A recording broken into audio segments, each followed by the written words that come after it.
MSP की guarantee के लिए बजट का आवंटन नहीं। इस बजट के अंदर कर्मचारियों के लिए टैक्स में कोई छूट नहीं, जबकि उद्योगपतियों के लिए टैक्स की छूट। इस बजट के अंदर 400 वंदे भारत चलाने की योजना सरकार लेकर आई है। यह वंदे भारत क्या है? पूंजीपतियों से खरीदे जाने वाली ट्रेन। तो नाम तो है वंदे भारत, लेकिन मोदी जी कर रहे हैं धंधे भारत। ये धंधे भारत कर रहे हैं इसमें। तो ये कुल मिलाकर इस देश के आम आदमी को निराश करने वाला बजट है। 60 लाख नौकरियां देने का दावा कर रही है सरकार। अब आप मुझे बताइए कि अगर ये सरकार 2 करोड़ रोजगार देने का वादा करके आई थी, तो पहली बात तो ये कि 7 साल बाद अब तुम 60 लाख पे पहुंच गए। तो पहले झूठ बोला, अब महा झूठ बोल रहे हो। तुम्हारी बात पे भरोसा कैसे होगा? कोरोना की महामारी से पीड़ित जनता इंतजार कर रही थी कि बड़ी राहत भाजपा की सरकार के द्वारा दी जाएगी, लेकिन न मोदी जी आम आदमी की सुनने वाले हैं, न योगी जी आम आदमी की सुनने वाले हैं। भारतीय जनता पार्टी सिर्फ और सिर्फ पूंजीपतियों और उद्योगपतियों के पक्ष में खड़ी रहने वाली पार्टी है, और उसने लगातार इस कोरोना की महामारी में भी चंद पूंजीपतियों की आमदनी हजारों गुना बढ़ाई है। अपने बेटों की चिंता इनको है, इस देश के गरीब किसान के बेटे की चिंता नहीं है। अमित शाह के बेटे जय शाह की संपत्ति कैसे बढ़ेगी, उस बात की चिंता जरूर है। और दूसरी बात, आज मैं फिर सुन रहा था कि भारतीय जनता पार्टी के कद्दावर नेता और उत्तर प्रदेश के मुख्यमंत्री फिर से कब्रिस्तान और शमशान पे आ गए।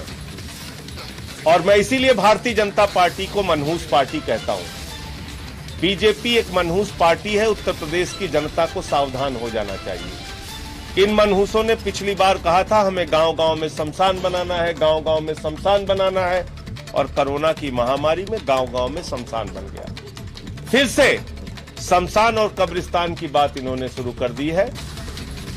कहीं ऐसा ना हो कि उत्तर प्रदेश में फिर वही परिस्थितियां पैदा हो। इसलिए भारतीय जनता पार्टी की जमानतें जब्त कराने की जरूरत है। एक ऐसी सरकार आदित्यनाथ जी की चल रही है जिसने 5 वर्षों में काम क्या किया, यह बताने के लिए उनके पास कुछ नहीं है। कुछ भी नहीं कि 5 वर्षों में क्या किया। वो क्या बता रहे हैं?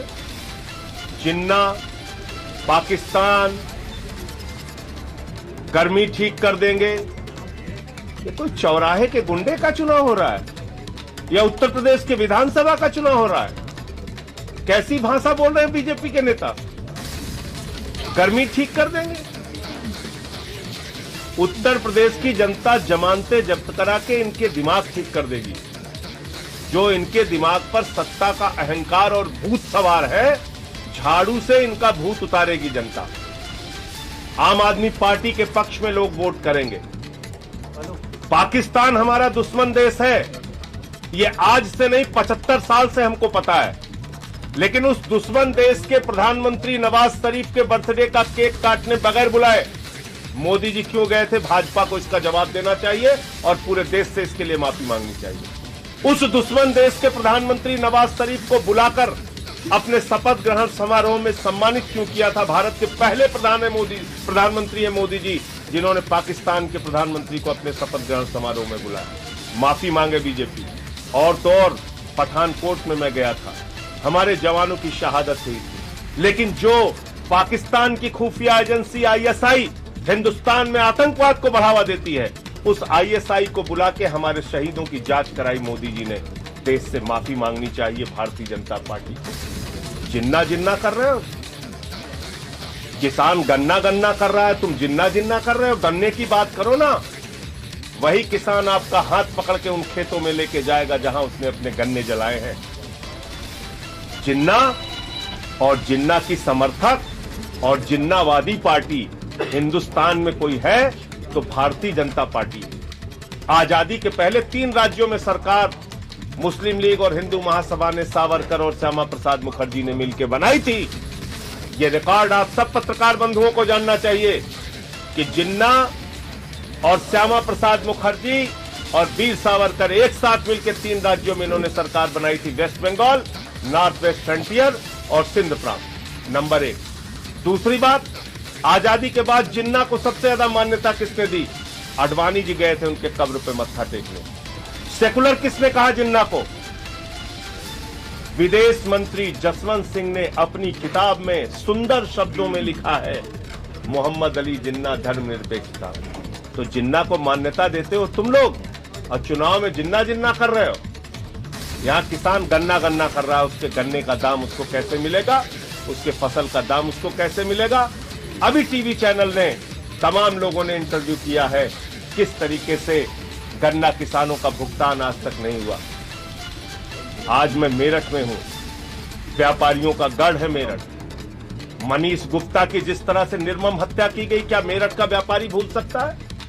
होटल से निकालकर पीट पीट के मार डाला गोरखपुर में, जो मुख्यमंत्री का गृह जनपद है। क्या भूल सकते हैं लोग इंद्रकांत त्रिपाठी की हत्या? एसएसपी रंगदारी मांग रहा है व्यापारी से, कह रहा 7 लाख रुपए पहुंचा देना। जब वो व्यापारी बेचारा 7 लाख रुपए रंगदारी नहीं पहुंचाता तो उसकी पीट पीट के हत्या कर दी जाती है। मैं पूछना चाहता हूं, कहां है पाटीदार एसएसपी? उत्तर प्रदेश ऐसा राज्य बन गया आदित्यनाथ जी के राज में, जहां पर दरोगा फरार हो जाता है, एसएसपी फरार हो जाता है, सिपाही फरार हो जाता है। हमने सुना था गुंडे फरार, चोर फरार, माफिया फरार, डकैत फरार।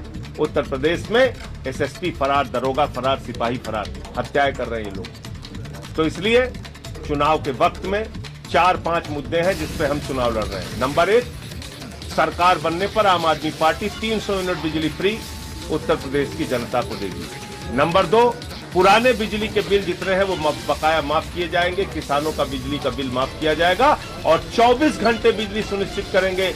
इन्वर्टर और जनरेटर की कोई जरूरत नहीं होगी दिल्ली की तरह यहां पे। दूसरी बात, 5,000 रुपए नौजवानों को प्रतिमाह बेरोजगारी भत्ता और 10 लाख नौकरी हर साल। तीसरी बात, माताओं बहनों को 1,000 रुपए प्रतिमाह। चौथी बात, शिक्षा और स्वास्थ्य, ये हमारी प्राथमिक जरूरतें हैं। शिक्षा और स्वास्थ्य का बजट दिल्ली की तरह 25% और 14%, यानी 25% शिक्षा पर, 14% स्वास्थ्य पर, ये बजट हम लोग उत्तर प्रदेश के अंदर रखेंगे। ये हमारी प्राथमिकताओं में है। हम उत्तर प्रदेश के बच्चों को सरकारी स्कूलों में नमक रोटी नहीं खाने देंगे। हमारे साथ पश्चिमी उत्तर प्रदेश के हमारे चुनाव के प्रभारी सोमेंद्र ढाका जी हैं। हमारे साथ अतहर जैदी जी हैं जो हमारे प्रदेश के सचिव हैं। यहाँ के हमारे जिलाध्यक्ष हैं भाई अंकुश चौधरी जी। हमारे साथ महिला शाखा की प्रदेश अध्यक्ष नीलम यादव जी, जो लगातार महिलाओं के मुद्दों को लेकर संघर्षरत रहती हैं, वो भी हैं। और हमारे प्रत्याशी मेरठ दक्षिण से ओमदत्त त्यागी जी हैं। मेरठ शहर से कपिल शर्मा जी हैं। मेरठ कैंट से मदन सिंह जी हैं, मदन सिंह मान जी। हमारे सिवाल खास से प्रत्याशी कुलदीप त्यागी जी हैं, जो किसान नेता भी हैं। सरधना से हमारे प्रत्याशी संजय गुप्ता जी हैं। तो इन सभी राहुल भट्टीपुरा पिठौर से और हस्तिनापुर से अनमोल जी हमारे प्रत्याशी हैं। इन सभी के लिए मैं मेरठ की जनता से हाथ जोड़कर विनती करता हूं, हमने अच्छे कैंडिडेट मैदान में उतारे हैं। कोई किसानों के लिए संघर्ष करने वाला है, कोई नौजवानों के लिए संघर्ष करने वाला है। अच्छे और योग्य कैंडिडेट हम लोगों ने यहाँ पर मैदान में उतारा है।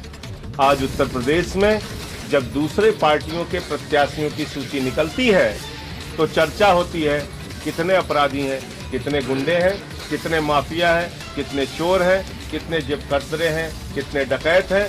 लेकिन जब आम आदमी पार्टी की सूची निकलती है तो निकलती है कितने MBA हैं, कितने डॉक्टर हैं, कितने इंजीनियर हैं, कितने PhD हैं, कितने पोस्ट ग्रेजुएट हैं, कितने LLB हैं, कितने B.Ed हैं। तो हमने योग्य प्रत्याशी भी दिया है, अच्छे मुद्दे भी दिया है।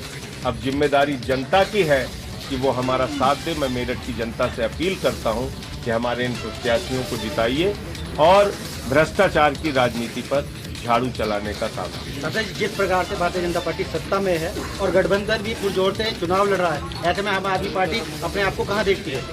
देखिए, ये उत्तर प्रदेश के आम आदमी को तय करना है। उत्तर प्रदेश की जनता पर एक बहुत बड़ा दाग लगा है। वो दाग इस चुनाव में मिटाने का मौका है। और वो दाग क्या है? आप दुनिया में कहीं चले जाइए, हम लोगों के बारे में एक ही चर्चा होती है। यूपी वाले तो सिर्फ जाति धर्म पे वोट देते हैं, सिर्फ जाति धर्म पे वोट देते हैं। क्यों? हम अपने बच्चों की शिक्षा पर वोट क्यों नहीं दे सकते?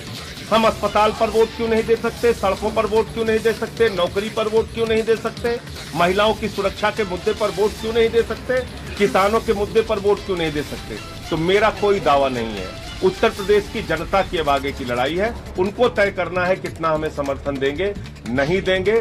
क्योंकि अब हमने लड़ाई भी लड़ी, मुकदमे भी लिखवाए, जेल भी गया, तमाम संघर्ष किया, हमारे कार्यकर्ताओं ने लाठियां खाई, जेल गए। अब जिम्मेदारी जनता की है। हमने अच्छे मुद्दे, अच्छे प्रत्याशी का विकल्प, केजरीवाल जी की गारंटी लोगों के सामने रखी है। अब मैं तो खुल के कहता हूं, वोट बैंक वालों ने जनता के बैंक खाली किए हैं। हम वोट बैंक की राजनीति नहीं करते, हम मुद्दों की राजनीति करते हैं। वो मुद्रा की राजनीति करते हैं, हम मुद्दों की राजनीति। तो क्या आप मानते हैं कि यूपी में आम आदमी पार्टी की सरकार बनेगी? देखिए, हम चुनाव, जो गठबंधन की एक राजनीति है, बगैर गठबंधन के कोई प्रदेश में सरकार हम चुनाव लड़ रहे हैं 403 सीटों पे। हम चुनाव लड़ रहे हैं अपने मुद्दों पे। जब हम दिल्ली का चुनाव लड़ रहे थे उस वक्त भी हमसे लोग सवाल करते थे, हम यही जवाब देते थे, आगे की जिम्मेदारी जनता की है। हमने काम ना किया, हमें वोट मत दीजिए। हमने आपके लिए लड़ाई ना लड़ी हो, भ्रष्टाचार के मुद्दे ना उठाए हो, जेल ना गया हूं, मुकदमे ना लिखा हूं, आप मुझे वोट मत दीजिए। आम आदमी पार्टी को मत वोट दीजिए। हमारे मुद्दे अच्छे ना हो, हमारे प्रत्याशी अच्छे ना हो, बिल्कुल वोट मत दीजिए। लेकिन जब हमने आपके सामने एक अच्छा विकल्प रखा है, तो मैं तो जनता से यही कहना चाहता हूं, गुंडे माफिया अगर चुनाव जीत के जाएंगे तो अच्छी राजनीति की उम्मीद नहीं की जा सकती। तो हम लोगों से यही अपील कर रहे हैं, आम आदमी पार्टी के साथ आइए। सांसद जी, दिल्ली सरकार में आपने काम किया, आप भी गठबंधन के लिए मजबूती से आप लड़े, लेकिन उसके बावजूद भी जो भारतीय जनता पार्टी का वोट था वहाँ 36 की जगह बढ़ गया। इस वजह ये रही कि कांग्रेस आई, किसी वजह से बैकफुट पे रही, आप लोग जीत गए। तो उत्तर प्रदेश में आप हैं, आपको ये भी मालूम है, भले आप इसे स्वीकार करें या ना करें, कि जहाँ हिंदू मुस्लिम की जो राजनीति पैदा कर दी है कुछ दलों ने, ऐसे समय में कांग्रेस तो पहले से परेशान है। आप कैसे आपका रोड प्लान क्या है? देखिए, पहली बात, ये सवाल मुझसे बार बार किया जाता है, मैं इसका जवाब देना चाहता हूँ। हमसे ये पूछा जाता है कि हम किसके वोट में बंटवारा करेंगे, और हमारे लड़ने से कहीं बीजेपी तो नहीं जीत जाएगी। दोनों बातों का मैं जवाब दे रहा हूँ। पहली बात तो आम आदमी पार्टी का रिकॉर्ड उठा के देख लीजिए। दिल्ली हम लड़े, 3 बार बीजेपी हारी। पंजाब हम लड़े, अकाली दल बीजेपी हारी। गोवा हम लड़े, बीजेपी हारी। कर्नाटक हम लड़े, बीजेपी हारी। मध्य प्रदेश हम लड़े, बीजेपी हारी। छत्तीसगढ़ हम लड़े, बीजेपी हारी। राजस्थान हम लड़े, बीजेपी हारी। यूपी भी लड़ रहे, बीजेपी हारेगी। गोवा में इन्होंने तिकड़म करके वहां सरकार बना ली, कर्नाटक में तिकड़म करके वहां सरकार बना ली। अब जनता के सामने सारी तस्वीर खुली हुई है। और मैं ऐसा मानता हूं कि भारतीय जनता पार्टी के मतदाता मूर्ख नहीं है, वो भी महंगाई से पीड़ित हैं, वो भी भ्रष्टाचार से पीड़ित हैं। उन लोगों ने भी जिनको वोट दिया, जो बीजेपी को वोट दिया, उनको मवाली कहा गया, उनको खालिस्तानी कहा गया, उनको पाकिस्तानी कहा गया, क्या क्या नहीं कहा गया। जिस प्रदेश के अंदर देश के गृह राज्य मंत्री की गाड़ी से 4 किसान, 1 पत्रकार कुचल के मार दिया जाए, लोगों को समझाने की आवश्यकता है। इसलिए बीजेपी का भी जो समर्थक था, वो बड़ा वर्ग टूटा है और आम आदमी पार्टी को वोट देगा, ऐसा मेरा विश्वास है। संजय भाई, एक सवाल और ये बताइए, आपने जवाब जो दिया है सवाल का, वो तो आपने वही दिया जो आपको देना है। मैंने सवाल ये किया आपसे कि यहाँ पर आपने कहा कि वहाँ हारे, तो आप लोग सिर्फ यहाँ पे भी हराने आए हैं, क्योंकि आप 5 प्रदेशों का पूरी सुन लीजिए, आपने एग्जाम्पल दिया कि हम वहाँ लड़े, वहाँ लड़े, वहाँ लड़े, उसके बारे में लंबा सवाल हो जाएगा वो क्यों हारे। तो आप सिर्फ यहाँ पे भी हराने आए हैं या जीतने आए हैं? ये तो जनता को तय करना है ना। जीतने आए हैं हम। आप जीतना है ना? बिल्कुल जीतना है, हराने नहीं आए ना। मैं सर ये पूछना चाहता हूँ कि हराने के लिए आपके पास क्या रोड प्लान है कि जब इस जनता को, जहाँ पर किसान और बिजनेसमैन जिनकी आप बात कर रहे हैं, वो लोग भी हिंदू मुस्लिम बन चुके हैं पार्टियों की वजह से, आपकी जो डगर है वो इतनी मुश्किल है, आपने कोई रोड प्लान तैयार किया है या नहीं? आपको 1 सेकंड, आधा मिनट और लूंगा पूरा, 1 मिनट। और कांग्रेस आई को एक अजीब परेशानी में डाल दिया सर। आपकी परेशानी ये है कि आप किसी सारे वर्गों की बात आप करते हैं और वर्ग ये चाहता है कि हम वर्गों की बात करो। तो आपके सामने मैं पूछना चाहता हूँ, क्योंकि आपके पढ़े लिखे लोगों की पार्टी है, आपके दिमाग में भी इस वाले हिंदू मुस्लिम वाले मसले से लड़ने का कोई प्लान है या नहीं? ये मैं पूछने कसदन आपके पास आया। बहुत अच्छा, पहली बात यह कि देखो, तोड़ेगा कौन? हम ही आप तो तोड़ेंगे। दिल्ली में भी जाति धर्म पे राजनीति होती थी, तोड़ा किसने? जनता ही ने तो तोड़ा। केजरीवाल जी ने क्या किया? मुद्दे रखे और अपने कैंडिडेट सामने रखे। वही काम हम यहां कर रहे हैं। जनता को हमारी बात अच्छी लगेगी, उनको लगेगा फ्री बिजली, फ्री पानी, शिक्षा, स्वास्थ्य, इन मुद्दों पे वोट देना चाहिए, हमें वोट देंगे। हमने कैंडिडेट, हमारी जिम्मेदारी क्या है? आदित्यनाथ से सबसे ज्यादा जमीन पे संघर्ष करना, वो हमने किया। चुनाव में सबसे अच्छे मुद्दे देना, वो हमने किया। चुनाव में चुन चुन के सबसे अच्छे प्रत्याशी देना, वो भी हमने कर दिया। तो अब बाकी की जिम्मेदारी हमारी नहीं है।